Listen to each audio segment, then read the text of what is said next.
Friends, हमने पिछले बार आपको कैलकुलस में बताए थे डिफरेंशियल के फॉर्मूले। अब हम आपको बताते हैं इंटीग्रल के फॉर्मूले।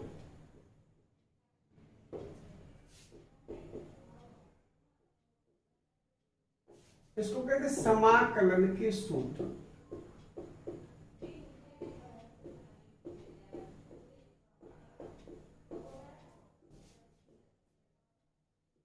डिफरेंशियल का मतलब होता है किसी भी चीज को तोड़ना, एक निश्चित दर से तोड़ना, वो कहलाता है डिफरेंशियल। जैसे हमने आपको बोला था ये डिफरेंशियल है, इसको हम अवकलन कहते हैं,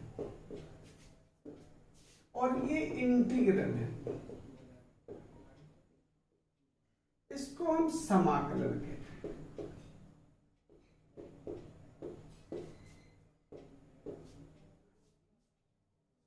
डिफरेंशियल में मैंने आपको बताया था अगर x की पावर n है तो dy upon d x n आगे आ जाएगा x to power n minus one. Integral में y की जगह हम i से इंटीग्रेट करते हैं या i से रिप्रेजेंट करते हैं और इस तरीके से लिखते हैं। इसका ये साइन है इंटीग्रेशन। इंटीग्रेशन का मतलब होता है किसी चीज को जोड़ना। अगर इसका मतलब होता है डिफरेंशियल का मतलब किसी चीज को तोड़ना, तो इसका मतलब होता है कि उसी चीज को जोड़ना। डिफरेंशियल में हमने ये देखा कि पावर आगे आ गई और पावर में से एक कम हो गया, तो इंटीग्रल में क्या होगा? उल्टा होगा। पावर में पहले एक जुड़ेगा, फिर जो होगा उससे अपन डिवाइड कर लेंगे। इसका मतलब है कि ये अगर मान लीजिए ये हमारा x टू पावर n है,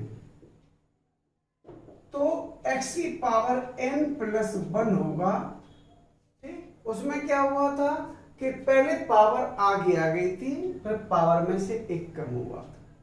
इसमें क्या हुआ? पावर में से एक कम हुआ, पावर में पहले एक जुड़ेगा और फिर डिवाइड होगा, क्योंकि हमें इसका मतलब ये है कि यहीं कहीं पहुंचना है, यहां से हमें यहां पहुंचना है।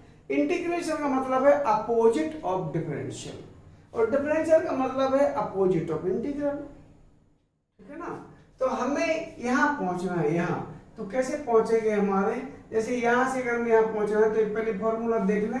इसमें x की power n plus one upon n plus one और एक कांस्टेंट आएगा, क्योंकि हमने आपको बताया था कि डिफरेंशियल का बाई इक्वल टू अगर c मीन्स कांस्टेंट अगर है,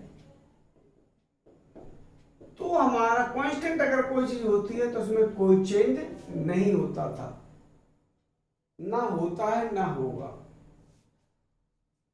अगर कोई चीज हमारी यहां होगी, मान लीजिए c dx है, तो इसका मतलब है c बाहर आ जाएगा, ये बचेगा वन, और वन का इंटीग्रल होता है x।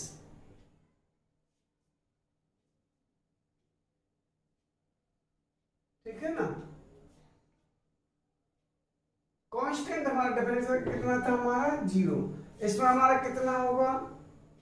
c आगे आ गया, बचा हमारा वन। ठीक है, और वन का इंटीग्रल कितना होगा तुम्हारा? x, क्योंकि x का डिफरेंशियल होता है तुम्हारा वन। चलिए, तो हम ये बता रहे थे आपको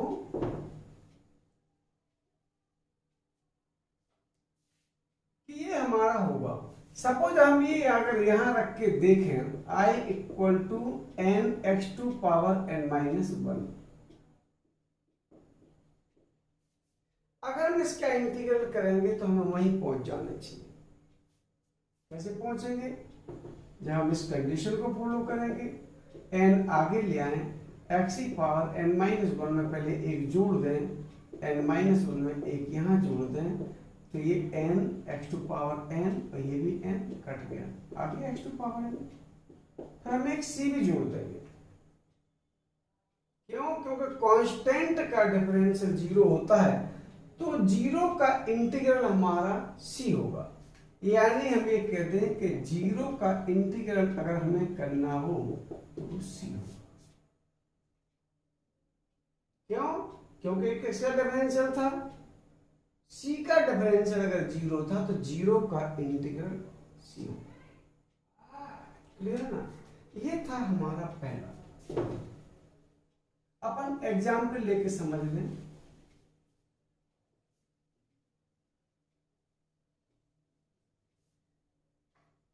एक चीज में ध्यान रखना है कि n हमारा कांस्टेंट है, हिंदी में इसको कहते हैं अचर। ये फॉर्मूला वहां नहीं लगेगा dy upon dx x to power n minus 1। अगर n इफ मतलब ये है कि n अगर हमारा वेरिएबल है तो वहां कंडीशन ही रहेगी if n is variable then this formula will not apply।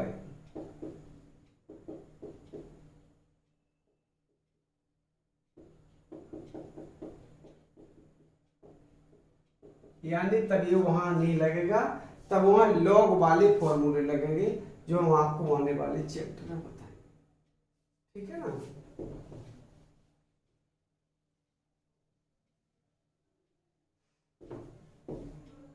जैसे suppose y equal to x to power अगर 10 है तो dy अपॉन dx कितना होगा, 10 आगे x की पावर 10 माइनस 1 यानी 9।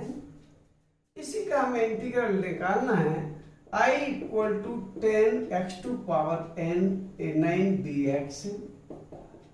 तो x की पावर 9 plus 1 upon 9 plus 1 plus c, इसका मतलब है ये x की पावर 10 आ जाएगा। क्योंकि अगर यहां c लिखा भी हो तो भी उसका डिफरेंशियल कितना आएगा, 0। तो 0 का इंटीग्रल कितना आएगा, x सॉरी c। ठीक है ना। चलिए ये हमारा पहला फॉर्मूला था।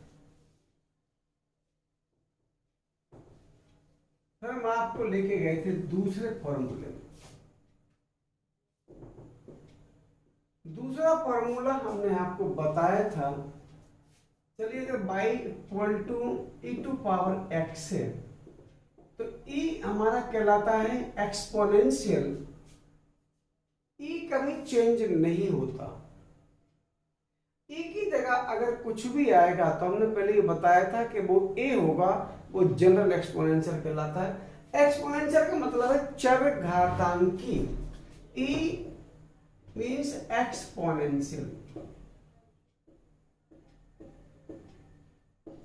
इसको कहते हैं चरघातांकी। चरघातांकी का मतलब जिसकी पावर कैसी हो, चर हो, वेरिएबल हो वो। तो जैसे x क्या है हमारा वेरिएबल, x बाई जेड। हमारे 3 होते हैं वेरिएबल, x बाई और जेड, ये वेरिएबल होते हैं। हम इनको चर भी कहते हैं। चर का मतलब है जो चीज चलती हो, इसमें परिवर्तन होगा तो इसमें परिवर्तन होगा, इसमें परिवर्तन होगा तो इसमें ही परिवर्तन होगा। ठीक है ना। ये अपन आगे चल के अपन बताएंगे, ये तो फिलहाल शुरुआत है। ठीक है ना। तो इसको हम देखेंगे कि ये जहां का तहां रहता है, इसमें कोई चेंज नहीं होता। तो अगर हमारा इंटीग्रल होगा e टू पावर x तो उसमें भी कोई चेंज नहीं होगा। कंपटीशन में एक बार पूछा गया था वो कौन सा फंक्शन है जो बेशरम होता है, ना वो डिफरेंशियल से डरता है ना वो इंटीग्रल से डरता है। तो वो बेशरम फलन या फंक्शन या shameless function is e to power x। It is not affected by differential और integral, it is not affected. ठीक है ना।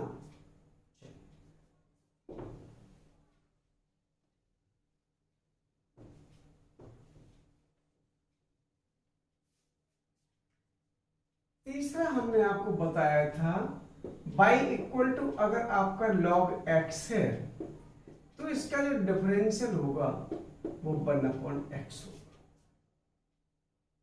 इसमें भी बेस हमारा e है।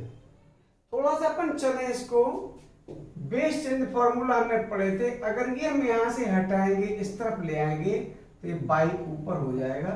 ये हमने हटा दिया, ठीक है, ये यहां आया तो ये बेस है तो बेस ही रहेगा e, लॉग अलग हो गया, पावर यहां थी आगे ऊपर पावर में और ये बचेगा x।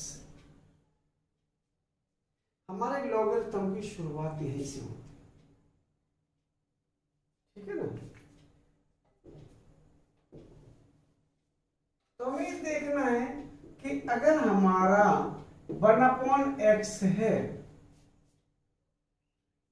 तो ये x⁻n-1 में नहीं गिना जाएगा। बस क्यों? क्योंकि ये log x का इंटीग्रल, अगर इसका डिफरेंशियल log x होगा तो इसका इंटीग्रल log x होगा बेस e। कुछ बच्चे क्या करते हैं, इसको वो x⁻n में चेंज कर देते हैं। ऐसी गलती अगर हम करेंगे कि ये 1/x dx और x⁻−1 dx वो लगा सही रहे, और फिर उसके बाद जब इसको ऐसा करेंगे x⁻n+1/x तो आ जाएगा x⁻0/0। जीरो किसी भी डेनोमिनेटर या हर में नहीं होना चाहिए। अगर ये होगा तो वो इन्फिनिटी हो जाएगा। इन्फिनिटी का मतलब होता है जिसकी कोई डेफिनेशन नहीं होती है, वो इन्फिनिटी, और ये रॉन्ग हो गया। तो हमें पता है कि log x का डिफरेंशियल अगर 1/x था तो 1/x का इंटीग्रल log x होगा। बस यही ध्यान रखना कि x⁻n वाला जो फॉर्मूला है it is not applied in 1/x only, ये चीज ध्यान रखें। ठीक है ना। आज का टॉपिक थोड़ा सा लंबा हो सकता है, अगर आपको बेसिक समझना है तो आपको वीडियो को लास्ट तक देखना होगा। ये भी हो सकता है कि हम इसके 2 टुकड़े कर दें, क्योंकि बच्चों के पास इतना टाइम नहीं होता। चलिए, हमने एक फॉर्मूला आपको बताया था, अगर हमारा log x बेस a है तो a जनरल एक्सपोनेंशियल कहलाता है। एक्सपोनेंशियल तो है लेकिन ये general exponential.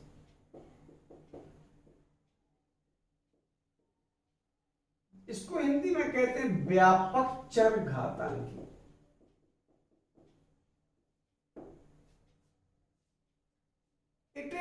A is not constant always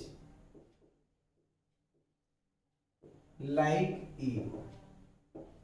हमने बोला था कि E में तो E ही रहना है, A में A नहीं रहना है। ये कभी हमारा A हो जाएगा, कभी B हो जाएगा, कभी 5 हो जाएगा, कभी 10 हो जाएगा, A कुछ भी हो सकता है। एग्जाम्पल के तौर पर ये हमारा y=log ax का मतलब है 5x भी हो सकता है। जब भी यहाँ e के अलावा कुछ बदला तो सोच लेना वो ये है। ठीक है ना। अब इसका जो डिफरेंशियल होता है हमने आपको बताया था, अभी पे बताया 1/x जहां का था होगा, फिर log e होगा बेस a होगा। इसमें भी जब आप लगाएंगे तो आपका फॉर्मूला होगा 1/x। x मीन्स ये log e is not change और a मीन्स 5। तो जब इसका लाइन निकालेंगे, ठीक है ना, इसका हम निकालेंगे तो इसमें कोई जरूर नहीं, हमें तो इसमें इससे मतलब है कि ये log x होगा। बेस चेंज फॉर्मूला आपने पढ़ा होगा,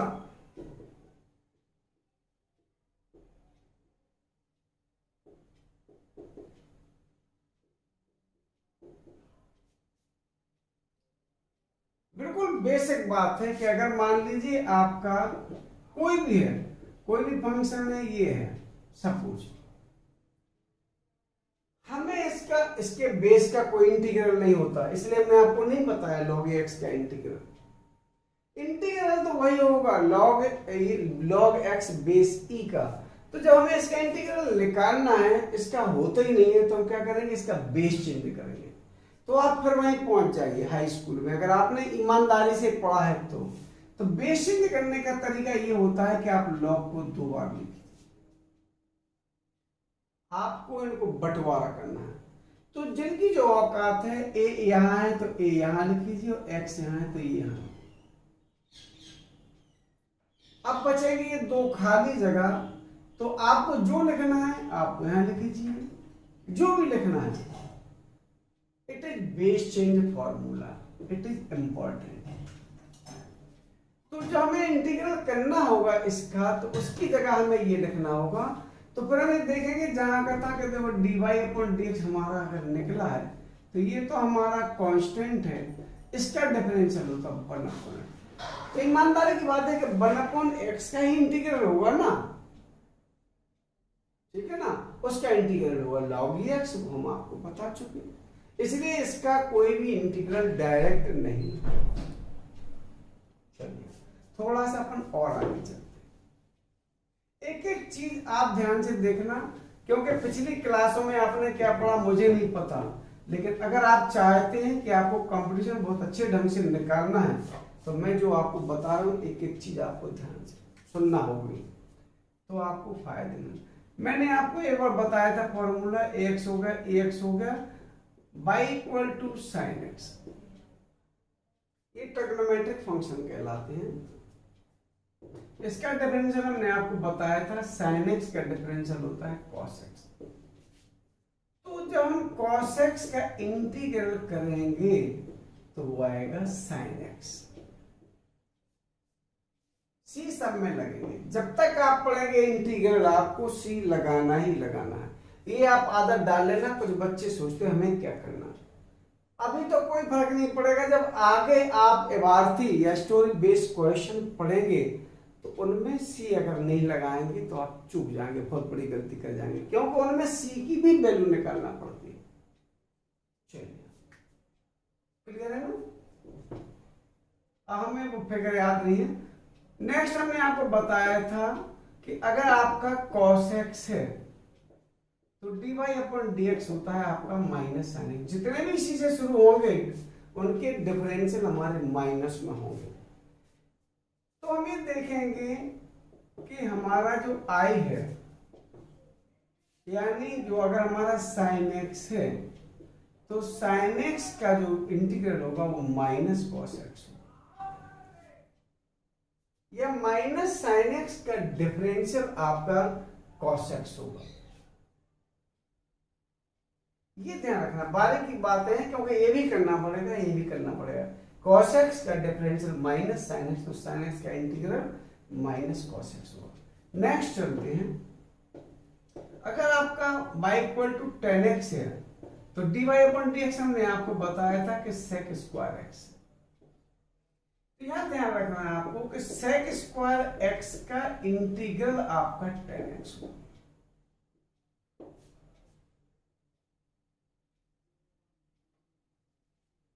चलिए फिर थोड़ा सा आगे चलते हैं।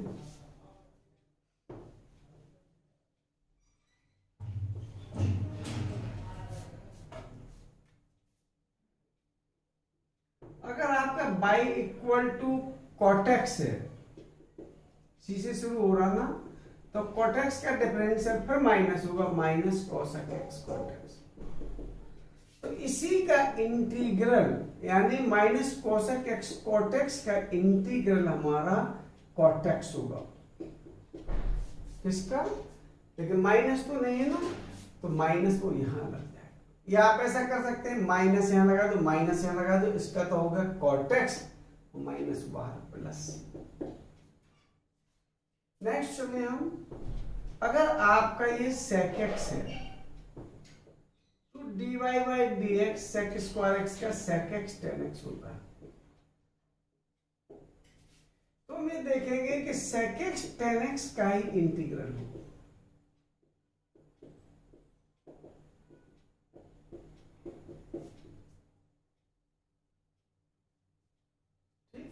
नेक्स्ट अगर हम चले y इक्वल टू, अगर cosec x बता चुके, cot x का हम देखें, cot x अगर है तो dy upon dx minus cosec square x, तो माइनस cosec स्क्वायर x का या cosec स्क्वायर x का जो इंटीग्रल होगा वो माइनस cot x।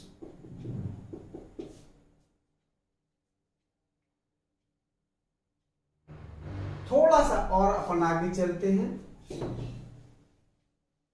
ये कंपैरिजन हमने इसलिए बता दी क्योंकि बच्चों के मन में डाउट बहुत रहते हैं, कहीं भी गलती कर जाते हैं।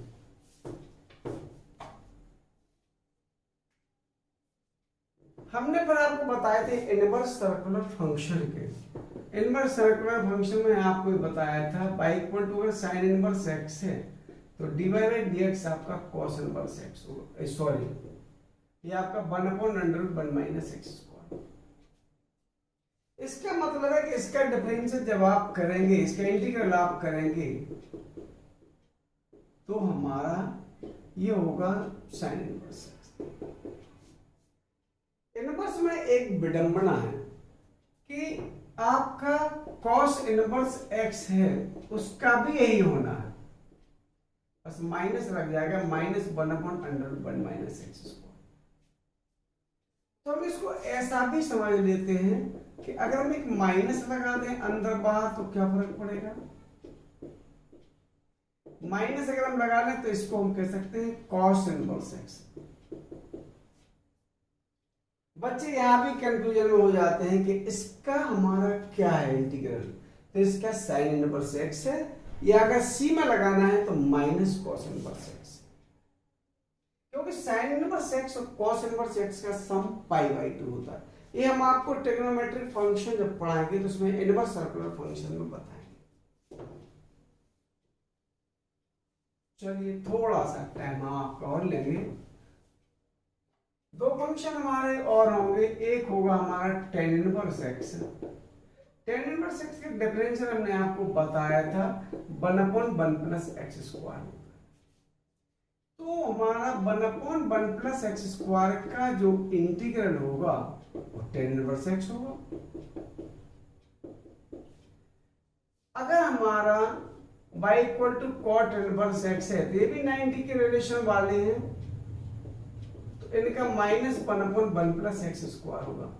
तब बच्चों के दिमाग में फिर ये आएगा कि अजीब नाटक है, -1/1 प्लस एक्स स्क्वायर, अगर हम इसको मान लें माइनस बाहर लगा दें तो ये माइनस रहने दो, इसकी जगह हम लिख सकते हैं अपना क्या, cot इनवर्स x।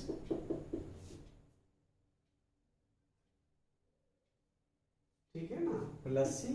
एक ही बात है, आप आंसर मिलाएं नहीं मिलाएं यही आते हैं, बुक में एक आधी दिया होगा। एक और चलते हैं अपन, उसके बाद फिर अपन टॉपिक चेंज करेंगे।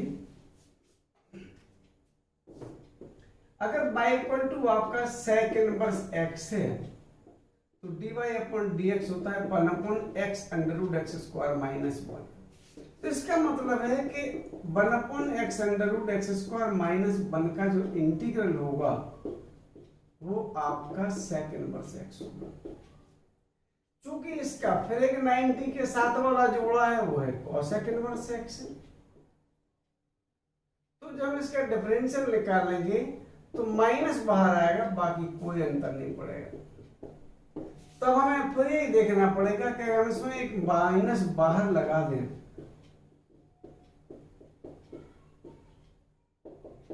तो हम इसको लिख सकते हैं cosec इनवर्स x।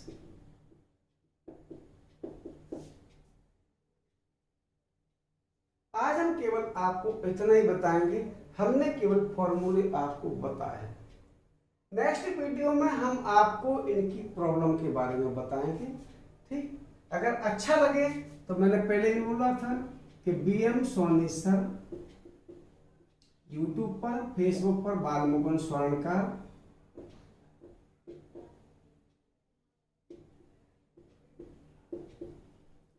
आप इसको फॉलो कर सकते हैं, इसको सब्सक्राइब कर सकते हैं। अच्छा लगे तो 4 लोगों तक सेंड भी कर सकते हैं। ये परोपकार का काम होगा। बहुत बहुत धन्यवाद।